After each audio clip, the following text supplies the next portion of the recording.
नमस्कार। बड़ी खबर पर बड़ी और सार्थक बहस के साथ हम लेकर हाजिर हैं 5 की पंचायत। मैं हूं आपके साथ रीमा पराशर। आज संसद में बहुत दिनों के बाद काम हो रहा है और वो काम हो रहा है संविधान पर चर्चा को लेकर। संविधान पर चर्चा हो रही है आज और कल 2 दिन तक लोकसभा में चर्चा होगी। कल शाम को प्रधानमंत्री नरेंद्र मोदी जवाब देंगे और उसके बाद सोमवार यानी 16 तारीख को और 17 तारीख को राज्यसभा में संविधान पर चर्चा होनी है। अब ये क्यों हो रही है चर्चा, वो थोड़ा सा पहले आपको बता देते हैं।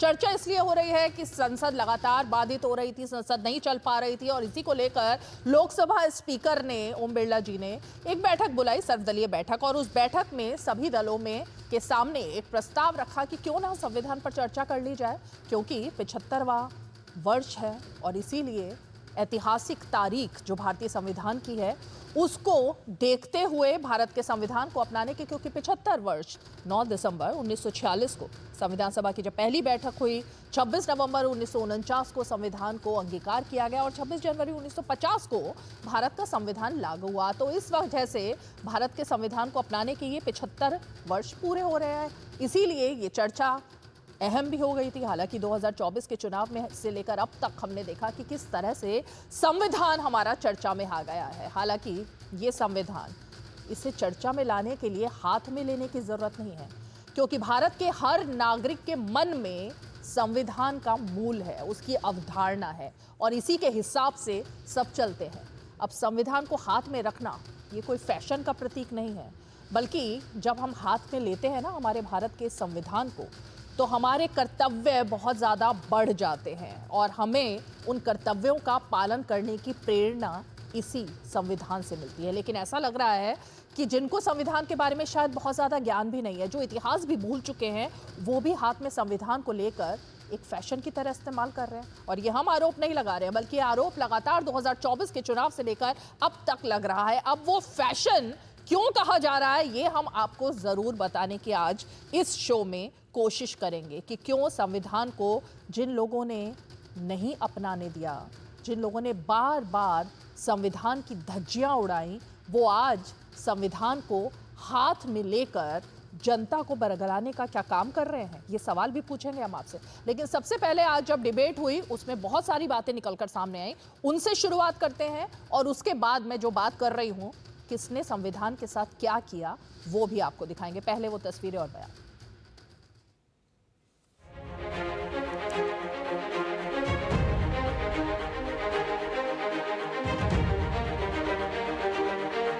आजाद भारत का इतिहास देख लीजिए। कांग्रेस ने सिर्फ संविधान संशोधन ही नहीं किया है, बल्कि मेरा आरोप है दुर्भावना के साथ साथ धीरे धीरे संविधान को बदलने का प्रयास किया। पंडित जवाहरलाल जी नेहरू जब प्रधानमंत्री थे तो लगभग 17 बार संविधान में बदलाव किया गया। श्रीमती इंदिरा गांधी जी के समय पर लगभग 28 बार संविधान में बदलाव किया गया।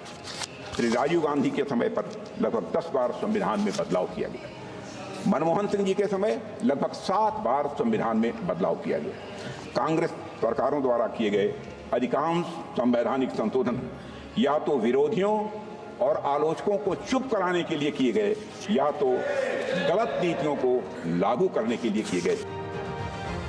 आज संसद में बैठे हुए सत्ता पक्ष के मेरे साथी ज्यादा से ज्यादा अतीत की बातें करते हैं।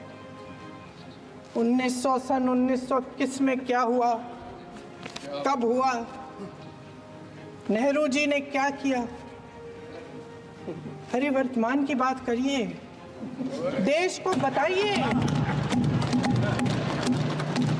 आप क्या कर रहे हैं, आपकी जिम्मेदारी क्या है।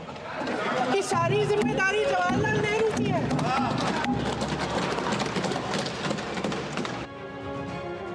सबसे पहले जवाहरलाल नेहरू जी ने 1961 में लिखा था, I do not like reservation in any form, especially reservation in jobs. I am against any such step that promotes inefficiency and takes us towards mediocrity. दूसरा, इंदिरा गांधी जी ने नीरज चौधरी जी की एक किताब थी हाउ प्राइम मिनिस्टर डिसाइड्स, उसमें उन्होंने कहा था अपने तब के लॉ मिनिस्टर शिव शंकर जी को कि एक ऐसा ATR तैयार कीजिए कि सांप भी मर जाए और लाठी भी ना टूटे। ये मंडल कमीशन के रिपोर्ट पे उन्होंने कहा था। राजीव गांधी जी ने एक इंटरव्यू में मार्च 1985 में कि no promotion of idiots in the name of reservation and that promoting idiots in the name of reservation would harm the entire country. Congress की तरह हमने संविधान को कभी राजनीतिक हित साधने का जरिया नहीं बनाया है। मैं दावे के साथ इस बात को कह सकता हूं, हमने संविधान को जिया है। हमने सजग और सच्चे सिपाही की तरह संविधान के खिलाफ की जा रही साजिशों का सामना किया है। आज मैं देखता हूं कि विपक्ष के कई नेता संविधान की प्रति अपनी जेब में रखकर घूमते हैं। असल में उन्होंने बचपन से ही यही सीखा है। उन्होंने पीढ़ियों से अपने परिवार में संविधान को जेब में ही रखे थे।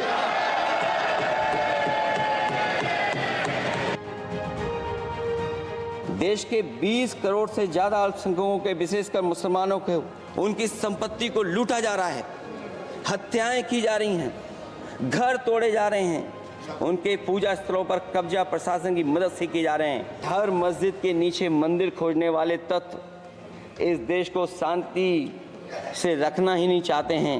उन्हें कानून की कोई परवाह नहीं है। हमारा संविधान हमारी गाइडिंग लाइट है। ये सिर्फ अनेक धाराओं का संग्रह नहीं है। हमारा संविधान सहस्त्रों वर्ष की भारत की महान परंपरा, अखंड धारा, उस धारा की आधुनिक अभिव्यक्ति है।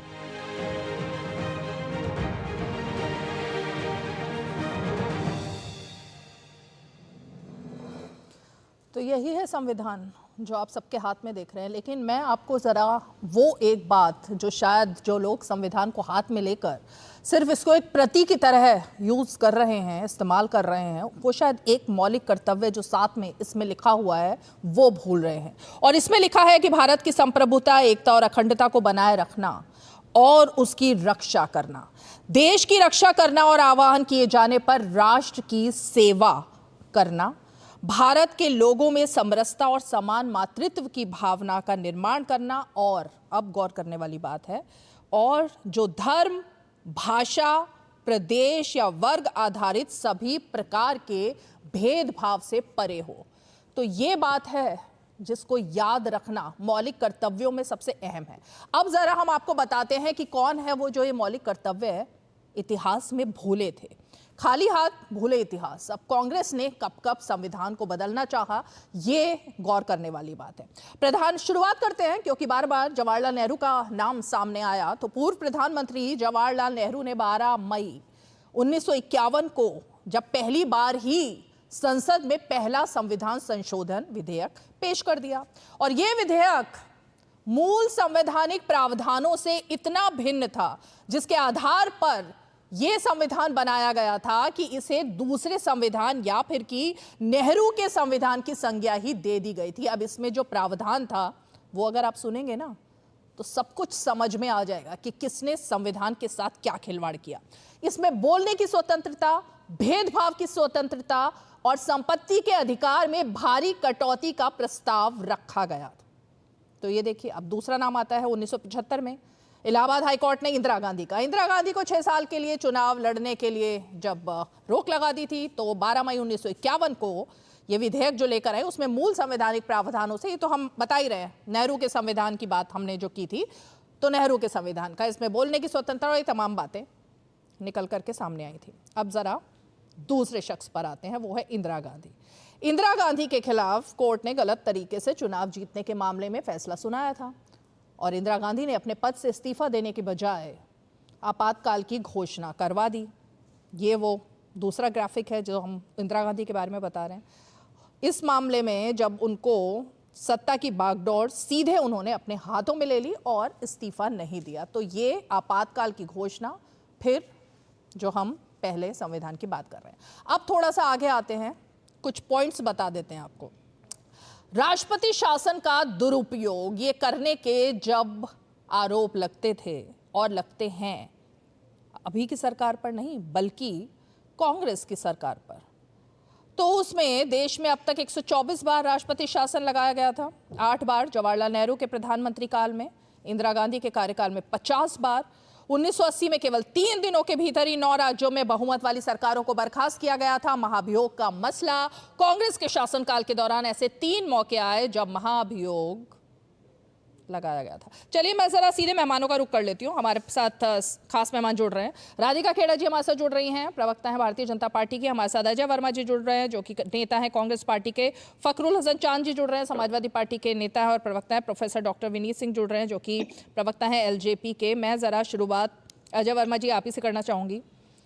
कितनी बार धज्जियां उड़ी हैं, कितनी बार इतिहास को बार बार बदला गया है और फिर कहा जाता है कि इतिहास भूल जाइए ना, इतिहास पर बात ही क्यों की जाती है? कैसे भूल जाए इतिहास को? अजय वर्मा जी।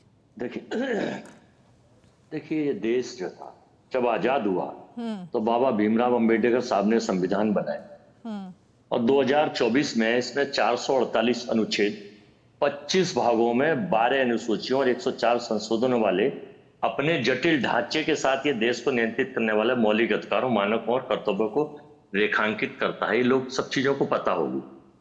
प्रॉब्लम इस वक्त क्या है देश में कि 145 करोड़ लोग हैं जिसमें से 80 करोड़ लोग 5 किलो अनाज पर देश की ये आंकड़े आप नोट करते रहिए। इस जनता को, आपके देश के दर्शकों को समझने पड़ेंगे।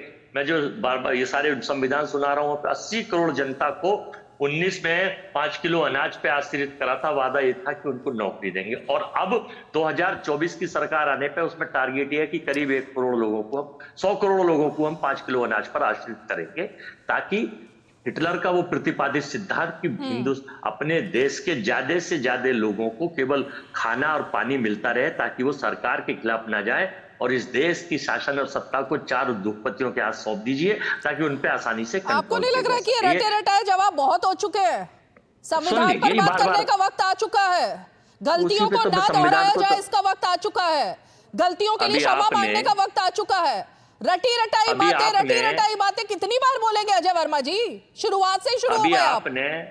अभी आपने पंडित जवाहरलाल नेहरू का नाम लिया। अरे कितनी बार बोलेंगे आप पंडित जवाहरलाल नेहरू को मरने के बाद? कितनी बार बोलेंगी कांग्रेस और राहुल गांधी और प्रियंका गांधी और सोनिया गांधी के पास और कोई एजेंडा ही नहीं है, ऑब्जेक्टिव नहीं है। कांग्रेस के बिना आपका चैनल नहीं चलता, खाना हजम नहीं होता। मत करा करो डिबेट, मत लिया करो इनके नाम अगर आपको इतनी चिड़ है तो दिक्कत इस बात की है कि क्योंकि जवाहरलाल नेहरू इस दुनिया में नहीं है तो उनके नाम पर, उनके शासनकाल पर जो हुआ उसका जिक्र नहीं होना चाहिए, सिर्फ इसलिए क्योंकि वो इस दुनिया में नहीं है, सिर्फ इसलिए। हमें दिक्कत इस बात की है, इस बात की नहीं रीमा जी, हमें दिक्कत इस बात की है कि हम माननीय प्रधानमंत्री, देश के प्रधानमंत्री नरेंद्र मोदी जी का अनुकरण करते हैं, उन्हें अपना आदर्श मानते हैं। क्यों? कि वो हर जनसभा में 2014 से लेकर कई हजार बार कांग्रेस, जवाहरलाल नेहरू, राहुल गांधी, कांग्रेस भूलते नहीं है। वो 5000 बार ले सकते हैं, अजय वर्मा बार बार भी नहीं कह सकता। या तो नरेंद्र मोदी गलत है, अजय वर्मा गलत है, आप बताएं। प्रधानमंत्री अगर गलत है तो अजय वर्मा भी गलत है। आप अपने चैनल पे ईमानदारी से बताइए तो आपका दूध का दूध, पानी का पानी और आपकी क्रोनोलॉजी एक्सपोज हो जाएगी। ठीक है, अगर संविधान की बात अगर आप शांति से सुनना ही चाहते हैं आज तो सुन लीजिए, शांति से सुनिएगा, बिना उग्र हुए, बिना अपनी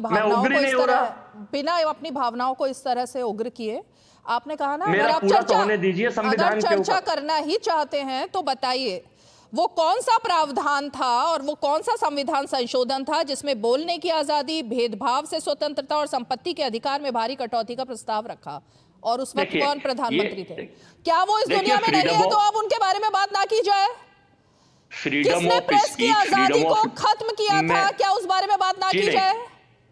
बिल्कुल की जाए। तो करिए। ये डिमांड तो मैं वही तो बताने जा रहा हूं, आप सुनिए तो सही जरा। आदरणीय एंकर महोदया, वो उस वक्त की डिमांड थी। उस वक्त 1950 में टेम्परेचर कुछ और होता था बुखार का, आज टेम्परेचर कुछ और है, मौसम और जलवायु कुछ और होती थी, आज कुछ और है। वो उस वक्त की डिमांड थी और उस वक्त की डिमांड के अनुसार उत्तर देश के प्रधानमंत्री और देश के शासकों ने, देश के राष्ट्रपतियों ने, देश के संविधान निर्माता ने उसकी जरूरत थी वो किया। आज की जो डिमांड है, आज की सरकार वो काम नहीं कर रही है। लोगों की फ्रीडम ऑफ स्पीच, मैं डिमांड भी बता देती हूँ, क्या थी उस वक्त की डिमांड। राधिका खेड़ा का रुख करें, लेकिन मैं डिमांड बता देती हूँ। और ये मैं आज ना इसलिए इतना बोल रही हूँ आपसे इस बारे में क्योंकि प्रियंका गांधी वाड्रा ने कहा कि मीडिया आज की डेट में डरी हुई है, सहमी हुई है, इसलिए एक नैरेटिव दिखा रही है। क्योंकि उन्होंने मीडिया का नाम लिया इसलिए मुझे बात करनी पड़ रही है अपने मुंह से आज, वरना मैं चाहती तो अभी राधिका Undoubtedly. खेड़ा का रुख कर लेती, लेकिन क्योंकि आज उन्होंने सीधे मीडिया के डर को लेकर के ये बात कही, इसलिए मुझे बोलना पड़ रहा है। तो मैं आपको बता देती हूँ वजह क्या थी। क्योंकि 1975 में इलाहाबाद हाई कोर्ट ने इंदिरा गांधी को 6 साल के लिए चुनाव लड़ने से रोक दिया था। अब कायदे से तो 14 महीने का समय था, तो उनको अपने पद से इस्तीफा देना चाहिए था, लेकिन उनको लगा रहे ऐसे कैसे कर लेंगे हम, तब उन्होंने लगा दिया आपातकाल, और तभी हुए वो संशोधन जिनका हम जिक्र कर रहे हैं। ये थी वो वजह, अजय वर्मा जी, जी नहीं, यही देखिए, वजह थी। मैं आपको बताऊं कि इन वजहों के लिए देश की और विदेश की सारी मौसम खराब सत्ताओं था। की देखना, कैलकुलेशन करना चाहिए, नहीं कैलकुलेशन करना चाहिए। प्रधानमंत्री विदेश यात्रा क्यों करते हैं? ताकि विदेशी नीति सुधरे। इसलिए नहीं करते कि वो घूमने जा रहे हैं, बल्कि इसलिए करते हैं कि अपने मित्र अडानी साहब को वहां पर कॉन्टेक्ट दिलाने होते हैं। विदेश नीति तो जैसी चल रही है वो इसलिए बदली है। और इतिहास पर चर्चा कीजिए। अडानी अडानी अडानी का राग बहुत हो गया है अजय वर्मा जी। किसी मुद्दे पर तो अडानी से अलग हटकर भी देश में बात कीजिए। राधिका खेड़ा जी का रुख करना चाहूंगी। ये सुन लीजिए ना, एक सेकंड, एक फोटो राधिका खेड़ा जी का रुख करना चाहूंगी। राधिका जी, क्यों नेहरू, क्यों गांधी, क्यों इंदिरा गांधी, क्यों राजीव गांधी, क्यों इन सबका जिक्र होता है जब वो इस दुनिया में नहीं है? क्यों आप लोग बार बार इतिहास के पन्नों को? मंत्री जोसेफ गोयबल्स, सुनिए अब अजय वर्मा जी, जोसेफ गोयबल्स, इसने ये कहा था, क्या ये जॉर्ज सोरोस का फोटो है? मीडिया पर कब्जा दे दो। ये किसका फोटो मुझे दिखा रहे हैं? मीडिया पर कब्जा दे दो। ये है सोरोस जोसेफ का फोटो है गोयबल्स। क्या? ये सोरोस तो आपके साथ है। नहीं, मैं समझ नहीं पाई सोरोस का है किसका फोटो, मैं नहीं देख पा रही हूँ। ये राधिका खेड़ा जी जवाब देंगे। जोसेफ गोयबल्स हिटलर का प्रचार मंत्री था। राधिका खेड़ा इसने कहा था मुझे मीडिया पे कब्जा दे दो, मैं जनता को सुअरों के झुंड में बदल दूंगा। मीडिया पर कोई कब्जा नहीं कर सकता, मीडिया स्वतंत्र है और रहेगी। अब राधिका खेड़ा जी जवाब देंगी। जी धन्यवाद। सभी को नमस्कार। आज जब संवैधानिक मूल्यों पर चर्चा हो रही है तो कांग्रेस और उसके सहयोगी दलों का दोहरी राजनीति साफ साफ उजागर हो गई है। प्रियंका वाड्रा जो लोकतंत्र और संविधान की हमें शिक्षा दे रही थी, जबकि उनके खुद के परिवार ने बार बार हमारे संविधान को कुचलने का काम किया। नेहरू जी, उनके परनाना जी 17 बार, उनकी दादी इंदिरा गांधी जी 28 बार, राजीव गांधी जी उनके पिता 10 बार, और उनकी माता जी सोनिया गांधी जी, इसीलिए कहूंगी क्योंकि डॉक्टर मनमोहन सिंह जी तो सिर्फ एक रिमोट कंट्रोल पपेट थे, उनके सरकार तो सोनिया जी चला रही थी, तो सोनिया जी ने 7 बार संविधान में बदलाव किए, जिनमें से कई संशोधन, जैसे आपने भी बताया, सत्ता और तानाशाही को मजबूत करने के लिए थे। तो जिनका परिवार परनाना से लेकर माता जी तक संविधान को कुचलता रहा, बदलता रहा, आज वो हमें शिक्षा दे रही थी और बोल रही थी कि हमें सीखने की जरूरत है, हम संविधान को बदलने की बातें कर रहे हैं, और बार बार बोल रही थी कि आप हारते हारते जीत गए। उनको होश भी है, जितनी सीटें उन्होंने पिछले 3 चुनाव में टोटल नहीं जीती, उतनी अकेली भारतीय जनता पार्टी की सीटें हैं, और वो हमें लेक्चर दे रही है कि हम हारते हारते जीत गए, इसलिए हमने संविधान में बदलाव नहीं किया। हमें संविधान में बदलाव करना होता तो हम पहले अपनी सरकारों में कर लेते, ये हमें रोक नहीं पाती, हमारे पास उतने नंबर्स थे, और आज भी हम कर सकते हैं क्योंकि साथी दल हमारे साथ है, हम नंबर से प्रूफ कर देंगे। लेकिन हम नहीं कर रहे, ना हम पहले कर रहे थे, ना हम अब करेंगे। ना हम जवाहरलाल नेहरू है, ना हम इंदिरा गांधी है जिसने इमरजेंसी लगाई, ना बाकी तरीके से हमने कभी संविधान को रौंदा। अब बाबा साहेब अम्बेडकर जी की ये लोग बातें करते हैं, जिनकी मेहनत और विचारों से हमारा संविधान बना, उनके विचारों का सबसे बड़ा अपमान कांग्रेस करती आई है। चाहे उनके खिलाफ कैंडिडेट लड़ाना हो, चाहे उनको अपमानित करना हो, वो सब जानते हैं किस तरीके से इन्होंने 42वें संशोधन में न्यायपालिका और लोकतंत्र को कमजोर करने की कोशिश करी, ये सब जानते हैं। आपातकाल लगाने का काम सब जानते हैं। तो आपातकाल जब लगाया गया, इमरजेंसी जब लगाई गई, तो उन्होंने डॉक्टर भीमराव अम्बेडकर जी द्वारा बनाए गए संविधान को ही कुचला, बिना कुचले नहीं बनाई गई। धज्जियां तो उन्होंने उड़ाई, और आज फिर वो हमें शिक्षा ज्ञान दे रहे थे, अम्बेडकर जी की बातें कर रही थी। आज हमारे रक्षा मंत्री जी राजनाथ सिंह जी ने बिल्कुल सही कहा, संविधान किसी एक पार्टी की संपत्ति नहीं है, वो इस देश की संपत्ति है। जो ये बार बार सोचते हैं कि हमारी संपत्ति है, हमने दिया, नहीं है, ये देश के नागरिकों का है। यही अंतर है भारतीय जनता पार्टी की सेवा भाव में और कांग्रेस की सत्ता मोह में, कि वो समझते हैं कि संविधान उनकी खानदानी प्रॉपर्टी है, और हम कहते हैं संविधान इस देश के नागरिक का है। सत्ता का मोह क्या होता है और सेवा भाव क्या होती है, आज राजनाथ सिंह जी ने अपने भाषण में बताया जब संविधान पे चर्चा हो रही थी।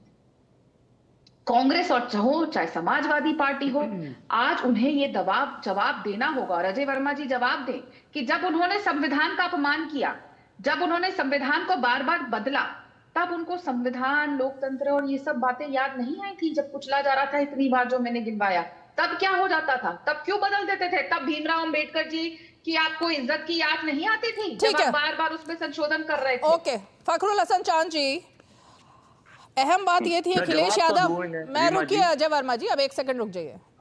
फखरुल हसन चांद जी, अरे सर रुकिए ना 1 मिनट। अब आज मतलब अहम बात ये थी कि अखिलेश यादव जी ने जितनी बार संविधान का जिक्र किया और जितनी बार संविधान पर बात की, देश के 140 करोड़ लोगों के बीच में उनको आज फिर अल्पसंख्यक ही दिखाई दिए कि उनके ऊपर कितने अत्याचार हो रहे हैं, उनके धर्म स्थलों को कैसे हटाया जा रहा है, पूजा स्थलों को कैसे हटाया जा रहा है, उनके घरों को तोड़ा जा रहा है, उनको जेल भेजा जा रहा है, उनकी पिटाई हो रही है। मतलब आज भी उनको अपना वोट बैंक ही साधना था। संविधान दिवस पर जब बात हो रही है तो कम से कम आज तो सब लोगों की बात हो जानी चाहिए थी ना फखरुल जी? तो शायद रीमा जी आपके चैनल ने या आपने पूरा भाषण सुना नहीं, तो जो पिक एंड चॉइस है आपकी, जो आपको अच्छा लगा वो आपने काट लिया। ये तो मुझे अच्छा ही नहीं लगा, ये मुझे बिल्कुल नहीं अच्छा लगा। नहीं तो फिर क्यों? अरे वो एजेंडे को सूट करता है ना आपके। अच्छा, एजेंडा अलग बात हो गई, मुझे क्या अच्छा लगा आपने ये बोला, वो एक अलग चॉइस हो सकती है आपकी। विश्व प्रेस स्वतंत्रता सूचकांक में भारत 180 देशों में 161वें नंबर पे है। ये हमारा पहला जवाब हो गया जो आप हमारे विपक्ष के एक नेता के लिए बोल रही थी। तो दूसरा, आदरणीय अखिलेश यादव जी वो नौजवानों के लिए बोल रहे थे। उत्तर प्रदेश के नौजवानों को रोजगार नहीं मिल रहा है, पेपर लीक हो रहा है, उत्तर प्रदेश में किसान आज जेलों में बंद हैं, उस पर भी तो बोला, वो भी तो सुनिए। और देखिए, मैं तो दूसरी बात कहता हूं कि इतिहास की आप बात कर रही थी, इतिहास अच्छा बुरा दोनों हो सकता है।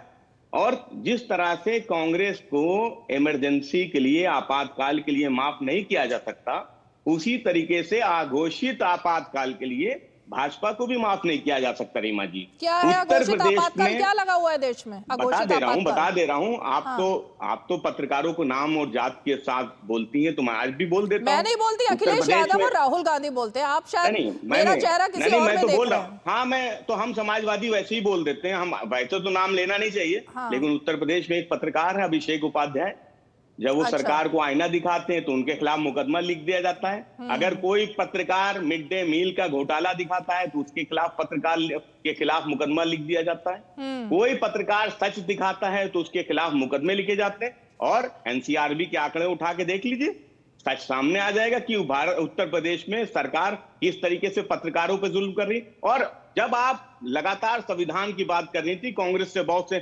संशोधन की भी बात कर रही थी, आपने उन बातों को भी लाए कि सरकारें किस तरीके गिराई गई। तो आज सरकारें बन कैसे रही? मध्य प्रदेश में सरकार कैसे बनी थी? महाराष्ट्र में सरकार कैसे बनी? देश की सबसे बड़ी अदालत ने उस पर कहा कि गलत तरीके से सरकार बनी। हम नहीं कह रहे हैं, ये तो देश की सबसे बड़ी अदालत का फैसला है। तो जो देश में हो रहा है, अगर आप संविधान को नहीं मानेंगे, आप संविधान की धज्जियां उड़ाएंगे, तो सवाल तो उठेंगे। और सवाल से परे कोई सरकार थोड़ी है, सवाल से परे कोई भारतीय जनता पार्टी नहीं। और हमारी भारतीय जनता पार्टी के मित्र ने कहा कि हमारे पास तो बहुमत है, हम चाहते तो संशोधन भी कर लेते हैं। तो वक्त संशोधन बिल लेके तो आए आप, आपके साथ अगर सहयोगी हैं, आपके पास अगर बहुमत है तो ले आते। क्यों आप जेपीसी में गए? आपसे तो किसी ने नहीं कहा था कि जेपीसी को भेजिए, लेकिन आपने जेपीसी को भेजा। फिर जब आया तो फिर आपने उसको टाल दिया। क्यों? क्योंकि आपके सहयोगी आपके साथ नहीं है, आपके पास बहुमत नहीं है उसको अब संशोधन करने का। 400 पार 400 पार 400 पार 400 पार नहीं हो पाए आप बहुमत से बहुत दूर हैं। इसलिए भारतीय जनता पार्टी को अगर अघोषित आपातकाल के लिए बहुमत से दूर है तो इनकी सरकार कैसे बन गई? अरे बहुमत से दूर है तो सरकार कैसे बन गई? गिर क्यों नहीं पा रही है सरकार? नहीं, वो तो जब समय आएगा ले आइए वक्त संशोधन बिल, ले आइए वक्त संशोधन बिल। सरकार कैसे बन जाती है बिना बहुमत के? मैं समझी नहीं अभी देश में ऐसा कुछ, ले आइए देश में ऐसा कुछ नहीं चल रहा है क्या? राधिका खेड़ा जवाब देगी। सरकार के पास अकेले बहुमत, मुझे विनीत जी का भी रुख करना है, लेकिन राधिका खेड़ा जवाब देगी। आपने कहा कि आप संशोधन लेके आ सकते हैं। ओके, सुन लीजिए, अब जवाब सुन लीजिए। अगर आप लोग ऑपोजिशन ने डिमांड नहीं किया था कि जेपीसी हो, तो आप एक्सटेंशन क्यों मांग रहे हैं जेपीसी पे, वक्फ बोर्ड बिल के लिए? आप लोग धरने पे बैठ गए कि एक्सटेंशन चाहिए जेपीसी पे। क्यों भाई? जब आप लोग चाहते ही नहीं थे और हम डर गए, तो कौन डर रहा है? और फिर मैं आपको बता दूं, यहाँ पे जो आप बड़ी बड़ी बातें कर रहे थे ना, पहले तो आप लोग ये तय कर लीजिए आपके अलायंस का नेता कौन होगा। सुनने में ये भी आ रहा है कि एनसीपी और शिवसेना आप लोगों से अलग होना चाह रहे हैं। ये भी सुनने में आ रहा है अखिलेश यादव खुद लीडर ऑफ ऑपोजिशन बनना चाह रहे हैं, राहुल गांधी को हटाना चाह रहे हैं। मैं आपके बीच में नहीं बोली थी, सुनने की क्षमता रखे। आपके बीच में मैं नहीं बोली थी, बीच में मत चलाइए। आप टाइम वेस्ट करेंगे, कुछ नहीं होगा। मेरे को बात कंप्लीट करने दीजिए, मेरे को बात कंप्लीट करने दीजिए। बीच में क्या बोल रहे हैं फखरुल जी? फखरुल जी आप तो इस तरह नहीं करते हो। फखरुल जी आप तो इस तरह नहीं करते ना। फखरुल जी आप इस तरह कभी नहीं करते हो, किसी के बीच में आप कभी नहीं बोलते हो। आज क्यों बोल रहे हो? आप कभी नहीं करते ऐसे। रीमा जी मैं सिर्फ इतना कहना चाहता हूँ, जो बात कहें नहीं आप नहीं कहेंगे, पहले मैं कंप्लीट करूंगी फिर आप कहेंगे। ठीक है, जवाब सुनिए, बात कीजिए, मैं सुनूंगा। पहले मैं कंप्लीट करूंगी फिर ये कहेंगे। और ये जो बोल रहे हैं बार बार कि हमने यहाँ पे गलत सरकार बनाई, हमने वहां पे गलत सरकार, महाराष्ट्र का मैंडेट पिछली सरकार का भारतीय जनता पार्टी और शिवसेना को था। चोरी की सरकार आपकी अलायंस ने बनाई। जो मैंडेट शिवसेना को भारतीय जनता पार्टी के साथ मिला था, उन्होंने जाके उस कांग्रेस के साथ सरकार बनाई, जिसके लिए बाला साहब ठाकरे जी कहते थे कि मैं अपनी पार्टी को कांग्रेस नहीं होने दूंगा। और आप कैसे बोल रहे हैं? आज जिस कांग्रेस के समय कंप्लीट करने दीजिए, बीच में फिर मत बोलिए। या तो आप इनको म्यूट रखिए या फिर मैं डिबेट छोड़ देती हूँ। ये तरीका नहीं है बार बार बीच में बोलेंगे। मेरी बात कंप्लीट नहीं होती और मेरी बात लोगों तक नहीं जाती। जो भी कोई किसी के बीच में बोलेगा उसको म्यूट कीजिए प्रोड्यूसर।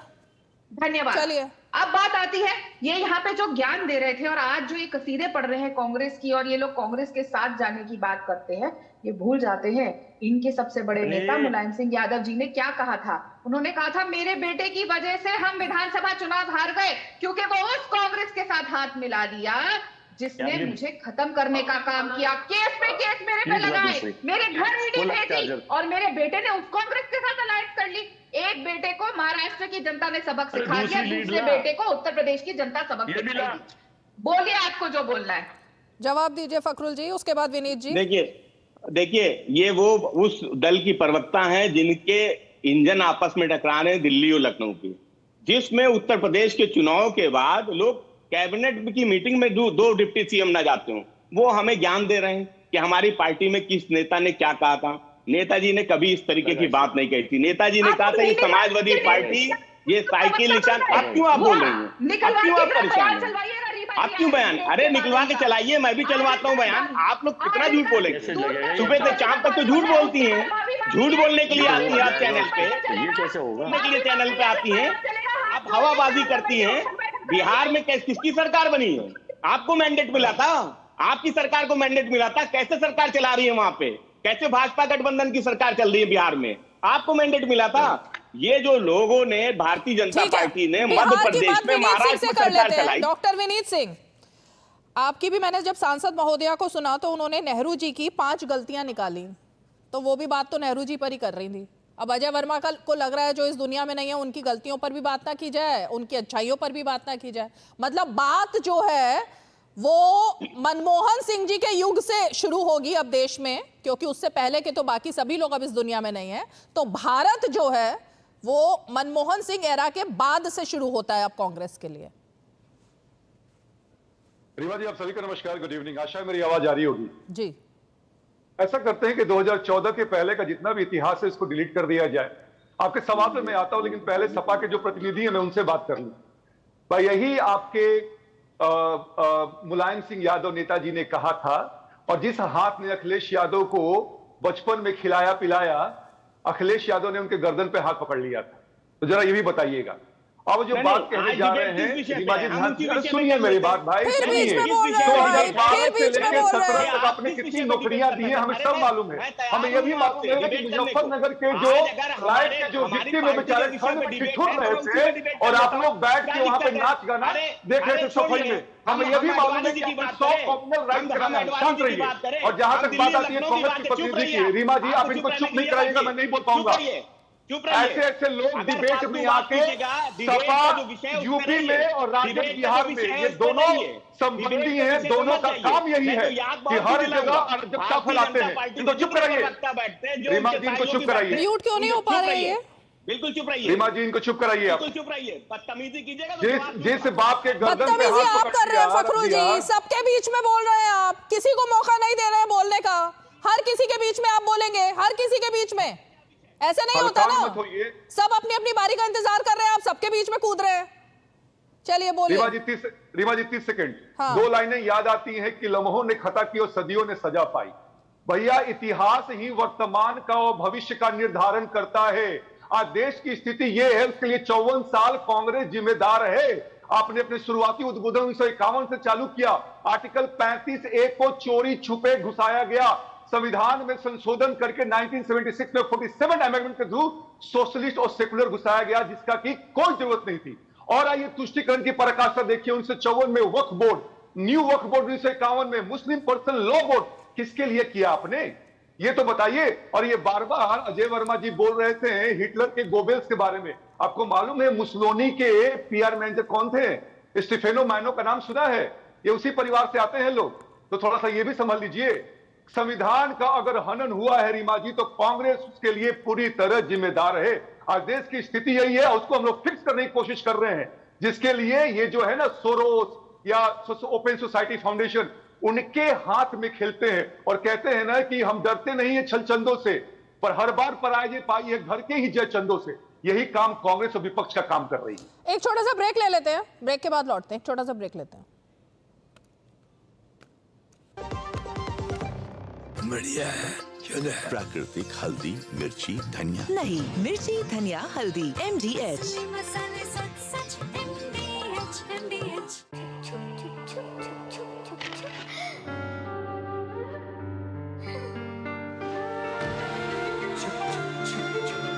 आ जाओ। Yes papa. जिंदगी किसी के लिए नहीं रुकती, हम भी आपको कहाँ रुकने देंगे। जिंदगी के हर मोड़ पर LIC है तो इंश्योर्ड है। LIC, हर पल आपके साथ। पापा ने कहा इंजीनियर बनो, बन गया। हस्बैंड बनो, वो भी बन गया। पर मूर्ख बनो तो कहा ही नहीं।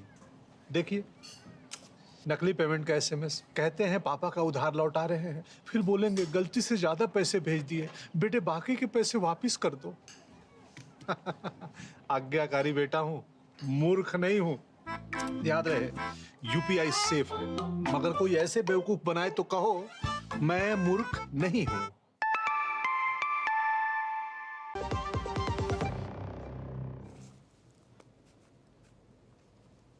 चलिए, विनीत जी ने जो बात रखी है, तारिक खान हमारे साथ जुड़ गए हैं, प्रवक्ता समाजवादी पार्टी के, और अजय वर्मा, उनको फ्रेम में लेकर आइए।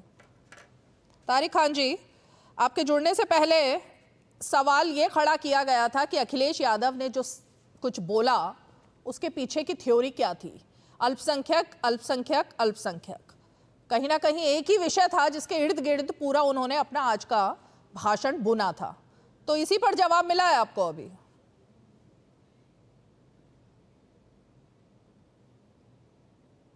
आवाज आ रही है? मेरी आवाज चेक की जा रही थी, सवाल आप रिपीट कर दीजिए प्लीज।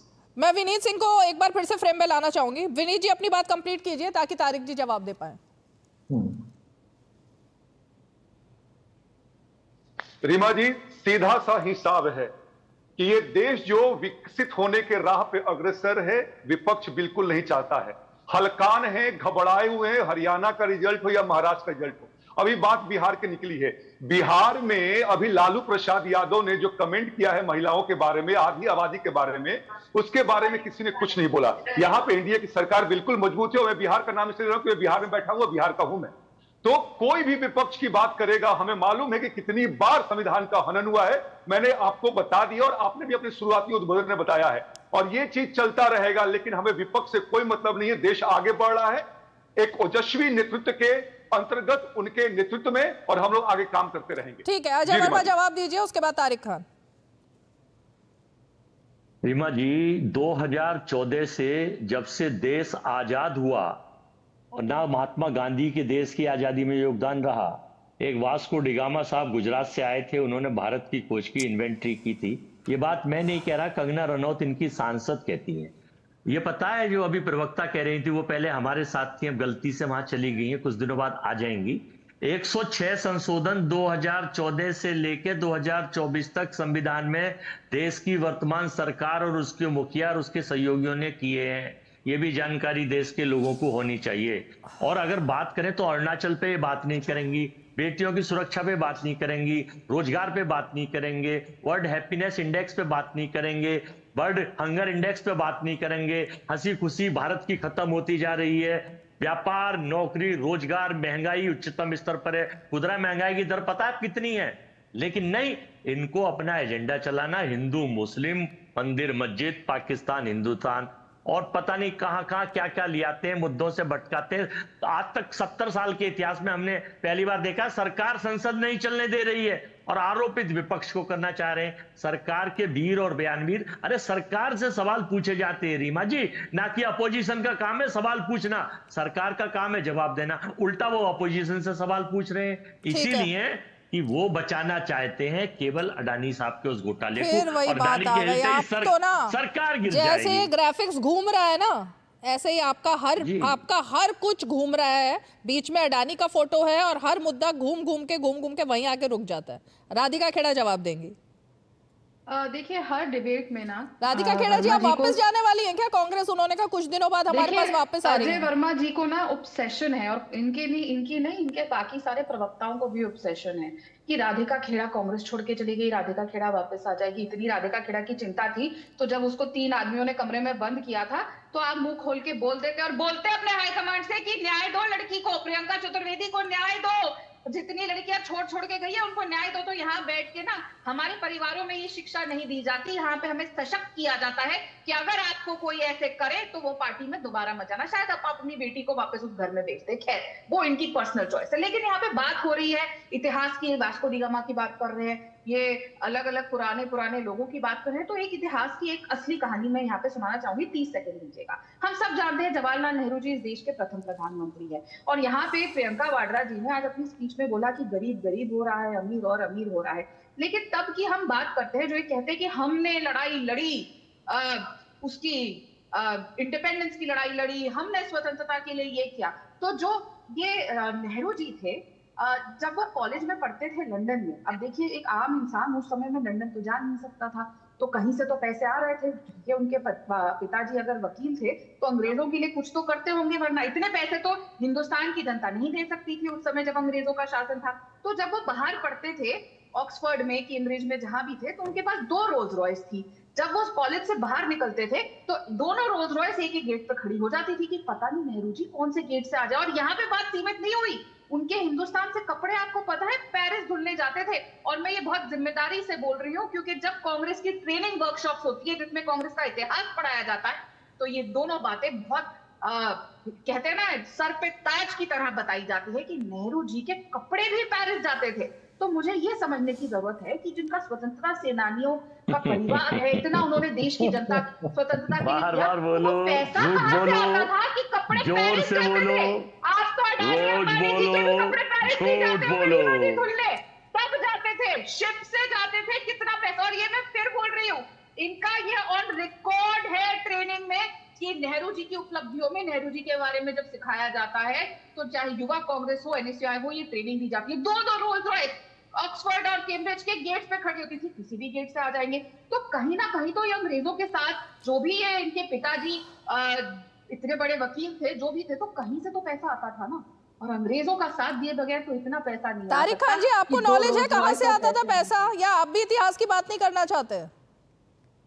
मैं पहली बात तो जो कहा जा रहा है कि नेहरू जी के कपड़े पेरिस जाते थे धुलने, वो पेरिस नाम से एक लॉन्ड्री थी। सुधांशु जी गलत बोल के फंस चुके हैं। खैर चलिए, अपनी अपनी बात है। पेरिस नाम से एक लॉन्ड्री थी, वहां कपड़े धुलने जाते थे, पेरिस नहीं जाते।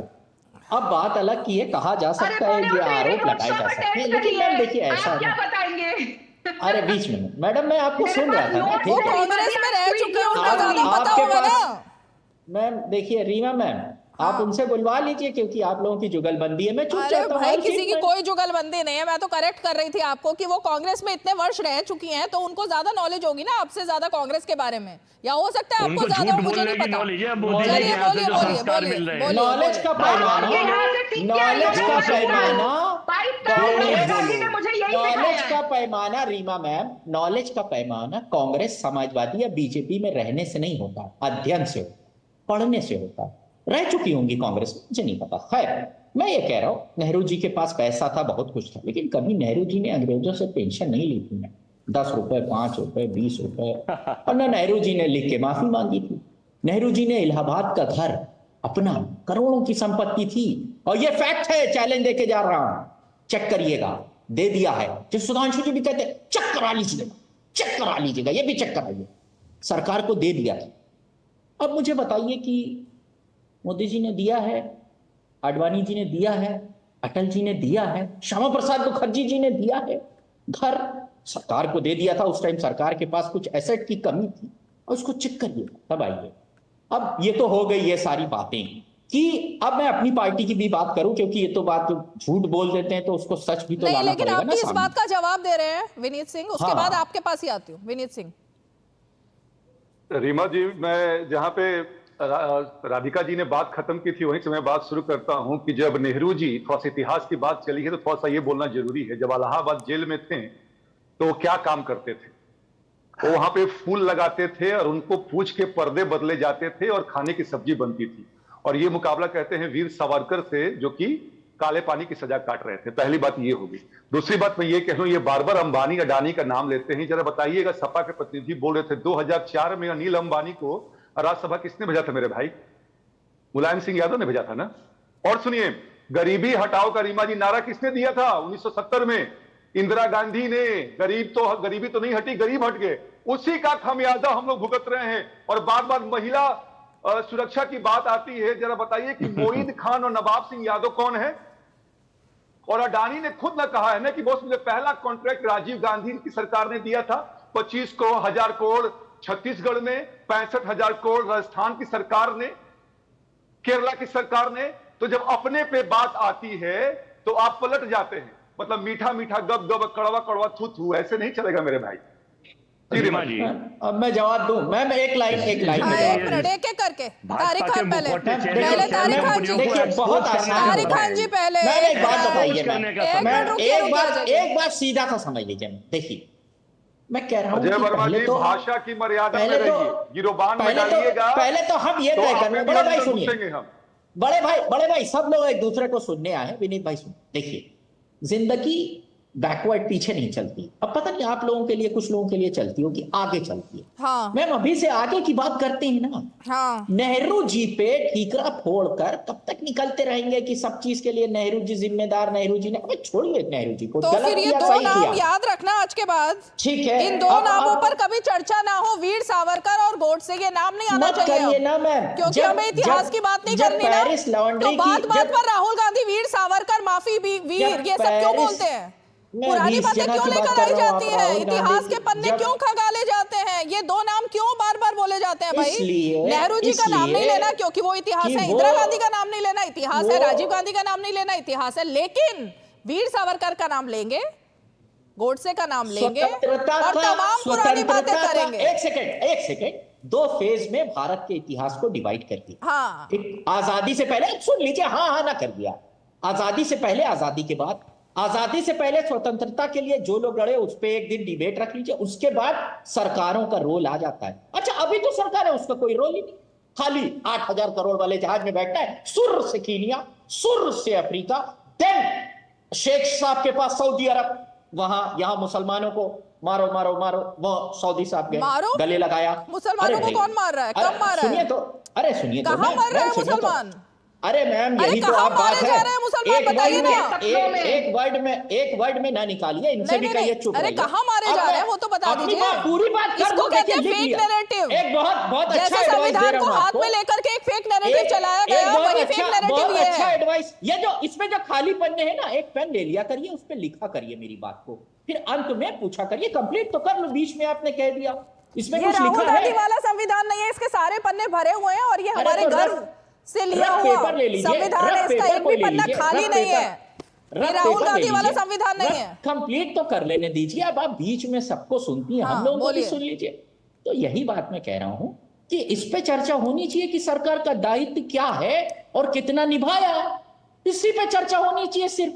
नेहरू जी और पुराना श्यामा प्रसाद मुखर्जी और सावरकर नहीं बात करनी उनकी, नहीं करनी ना अजय वर्मा, नहीं करनी है बात वीर सावरकर की। सिर्फ आप बताइए हमको, अजय वर्मा जी नहीं बात करनी है, अपने दायित्वों का निर्वहन करे, समझ गए अजय वर्मा, लोकसभा चलाए, अजय वर्मा जी समझ गए, इसका जवाब दीजिए। ठीक है अजय वर्मा जी, सरकार अपनी चीजों का जवाब दे, ठीकरा नेहरू के ऊपर हर चीज का मत फोड़िए। अजय वर्मा जी देखिए, मैं बहुत बड़े शांतिपूर्वक सारी चीजें सुन रहा था। भाजपा के पास देखिए, जार स्वराज जो है वो सरकार को फंडिंग करता है, ना कि अपोजिशन को फंडिंग करता है। सरकार यहां नरेंद्र मोदी की है, एनडीए गठबंधन की है।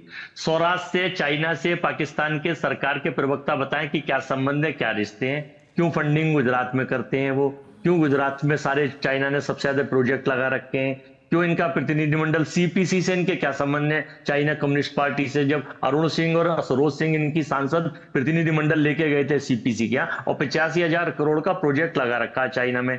है दुश्मन देश, झूला झुलाएंगे नरेंद्र मोदी जी, आरोप लगाएंगे अपोजिशन पर, बिरयानी खाने जाएंगे नरेंद्र मोदी जी, आरोप लगाएंगे अपोजिशन पर। और जो भाजपा के लोग बैठे हैं, वीर सावरकर का नाम लेंगे या नहीं लेंगे आप? मैं तो ये पूछ रही थी, आप कहां से कहां ले गए बात को? अभी मैंने सौरोज का नाम ही नहीं लिया, पहली बात। दूसरी बात ये कि सौरोज के बयान नहीं सुन रहे हो क्या आप आजकल के? नहीं, वो तो हमें पता है, वो सरकार का बयान देता है कि नरेंद्र मोदी कितने खराब हैं। अब वो जिसको फंडिंग कर रहा है उन्हीं को इतना ज्यादा बुरा कह रहा है, ऐसा भी होने लगा है क्या?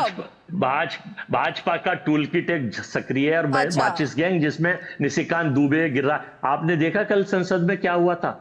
देखिए, नरेंद्र मोदी जी की सरकार, हम तो उनका अनुकरण करते हैं। सरकार जब बनाई तो संख्या बल नरेंद्र मोदी, नीतीश और नायडू का था, तभी तो सरकार बनी। संख्या बल, लोकतंत्र में संख्या बल का खेल है। क्या हुआ था संसद में? हाँ, अब मैं बता रहा हूं ना। संसद में एक तरफ तो 70 लोग अडानी देश बचाओ और मोदी जी से देश बचाओ, भारत बचाओ, और दूसरी तरफ केवल अकेले गिरिराज सिंह एक नकली कागज का पोस्टर लेके काल्पनिक नाम के साथ खड़े थे। तो 70 लोगों की वैल्यू है। जब ही तो सरकार बनी थी, जब नरेंद्र मोदी जी पे 272 का बहुमत था। आज का राज्यसभा का वीडियो चलाइएगा, फिर वो थोड़ा सा जवाब देना पड़ेगा। राधिका खेड़ा जी जवाब, हाँ वो वीडियो मैं दिखाती हूँ, मैं बताती हूँ। कल एक्सपोज हो गया, सरकार का झूठ एक्सपोज हो गया, और सौरोज से इनके क्या संबंध है, कितनी फंडिंग करता है। और सुन लीजिए, आप सावरकर का पूछ रही थी, कलेक्टर की हत्या में जब वो कमोड से कूद के जहाज से भागे थे, कलेक्टर की हत्यारे में उनका नाम था, और कितनी बार माफी मांगी गई है। आप वीर सावरकर का अभी तो कितनी बार माफी मांगी गई है, नाम लेना है, कितनी बार माफी मांगी गई है। आजादी में कोई योगदान नहीं है। श्यामा प्रसाद मुखर्जी के साथ, मुस्लिम लीग के साथ मिलकर सरकार बनाते हैं आप। आजादी में कोई योगदान नहीं है। प्ले करिए।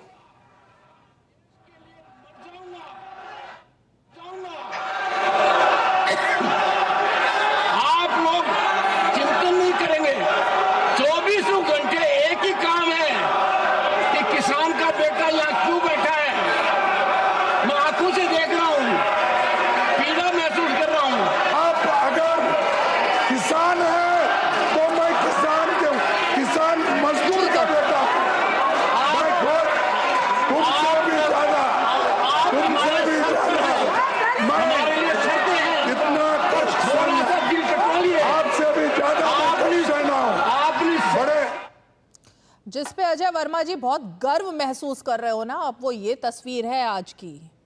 कल की तस्वीर पर तो आपने मजाक उड़ा दिया।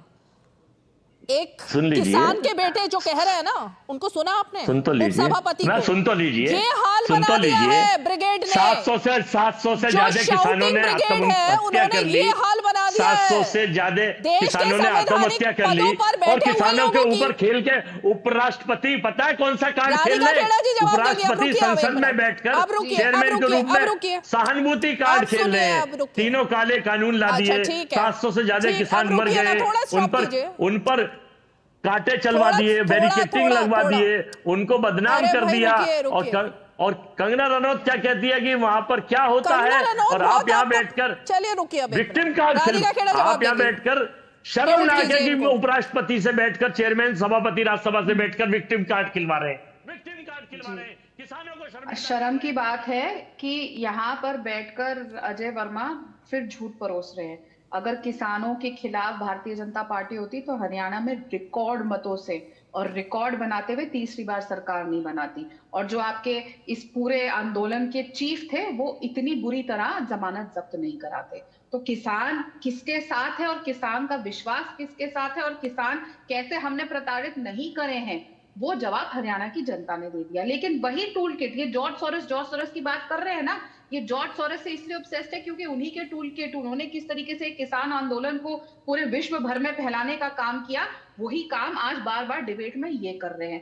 पहले ये बताएं कि ये सोनिया जी है ना, ये आपकी मालकिन है ना, सोनिया गांधी है ना आपकी मालकिन, क्यों ये आज भी एफडीएलएपी की वाइस प्रेसिडेंट बनी हुई है? वो एफडीएलएपी जो कहता है कि कश्मीर एक अलग देश है, पाकिस्तान के, चुप रहिए, बीच में मत बोलिए, मैं आपके बीच में नहीं बोली थी। और शशि थरूर की ट्वीट मेरे आगे है, ये ऑनलाइन भी अवेलेबल है, ये स्क्रीनशॉट नहीं है। शशि थरूर ने कहा met old friend George Soros, old friend Shashi Tharoor खास सोनिया जी के, उनकी टीम में उनके मंत्री रहे आज भी, और वो one of the main person थे जिनको अलाउ किया गया कि वो राष्ट्रीय अध्यक्ष का चुनाव लड़े, वरना सोनिया जी नहीं चाहती तो वो चुनाव भी नहीं लड़ पाते। हमने देखा था शहजाद भाई ने लड़ने की कोशिश करी थी, लड़ने नहीं दिया गया था। तो सोनिया जी जिसे चाहेंगी वही चुनाव लड़ेगा, वही हारेगा।